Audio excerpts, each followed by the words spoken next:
This is one of the things that I've said that has gotten me in a lot of trouble. That's been a little on the controversial side, but I have told many couples, and particularly many men, I say this to lots of guys.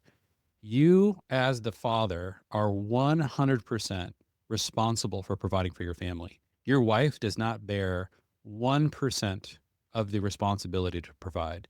She is responsible to help you when you ask for help. But she's not responsible for carrying the burden of provision. And that burden means that when you look at the money in the account at the end of the month, you don't look at each other and say, well, you needed to bring in 40 or 50 or 60%, and I was supposed to bring in, 30, 40, 50, 60%, whatever you've decided. Like that new world where we share responsibility for provision, I see as fundamentally unbiblical. Like it's very clear in Genesis 3 that God said to Adam, like you are responsible for providing. Like it's through the sweat of your face that you will make a living from the earth.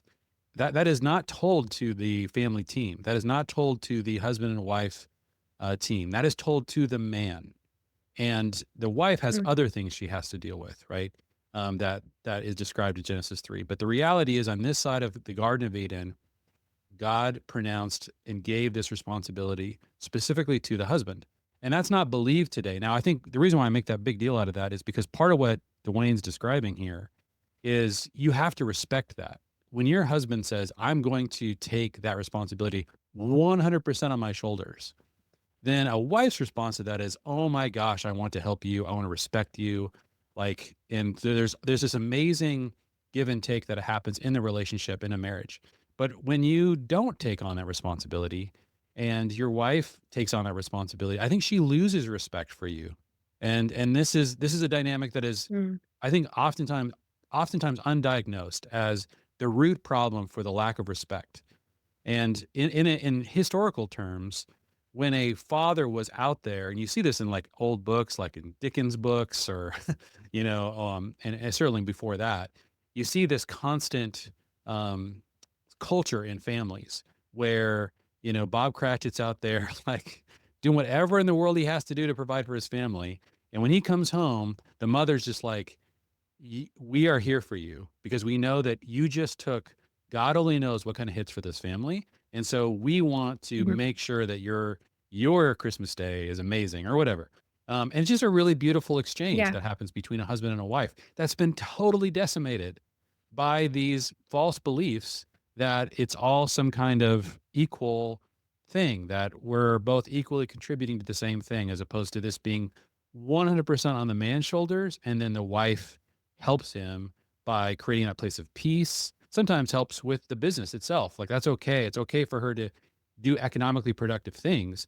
The problem is when as she starts to do economically productive things, that the responsibility then shifts to her shoulders, and she's literally carrying, the weight of that. That's the move that to me we need to resist. She can help, but she can't feel the weight of responsibility. When the money's not in the bank account, she should not be afraid and thinking, what am I going to do about that?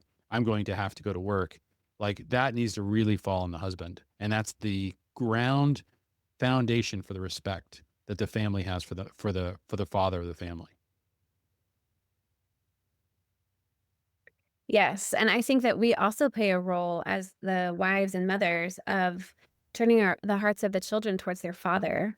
So if I'm at home and I'm saying to my young children, "Well, I don't know when your father's gonna get home, and he's probably working late again," and, um, if I'm making some snide comments and like, "Well, I guess dinner's gonna be cold," or, "I guess we'll have to wait. No, you can't eat because we have to wait for dad," or something like kind of negative, um, it it casts a tone, um, as opposed to something where we could say something like, "Wow, I bet daddy's working so hard. He's working so hard to support, our family. He's gonna be so tired when he gets home. Let's make sure maybe we can make him a picture or, let's make sure that the house is all tidied up so that he doesn't have to feel stressful when he comes home." And it's like a team thing, it's like a way that we as, mother and young children can support dad. But the spirit of Elijah is when the hearts of the fathers turn towards their children, and then the hearts of the children turn towards their fathers. And we've talked about this before in other podcasts, but that's part of it is acknowledging the hard work that the father's putting in. And even if you as the wife think, well, it's not hard enough, or you might have a lot of criticisms about how he's doing it, or if he's doing it well enough, or if he could do better, or if there are some things about the way your husband works that is hard on you and like grates on you, it's important to try to focus on the positive side and find the things that are really good, and encourage him. Think about ways that you can like lift him up, and things that he enjoys. Some women I've had conversations with, we've gotten really practical about like notes that you can leave him, or noticing things you haven't noticed about him before, about a new favorite thing, or in making sure that it's always like it never runs out. You always have enough of that thing or whatever. So just making sure that you're acknowledging that the going out and the coming in need to be positive things. We want our homes to be a place our husbands want to come to, and not that a place that they like have to prepare to walk through the front door and kind of cringe and get ready. Yeah. We want them to be ready to kind of let down and feel welcomed and encouraged, because their job is huge. And I really, really like what the gentleman said on the video of like, yeah, there's 10,000 things going on in our heads that you don't know about. And sometimes it's like, I don't want to know. Like, I can't know.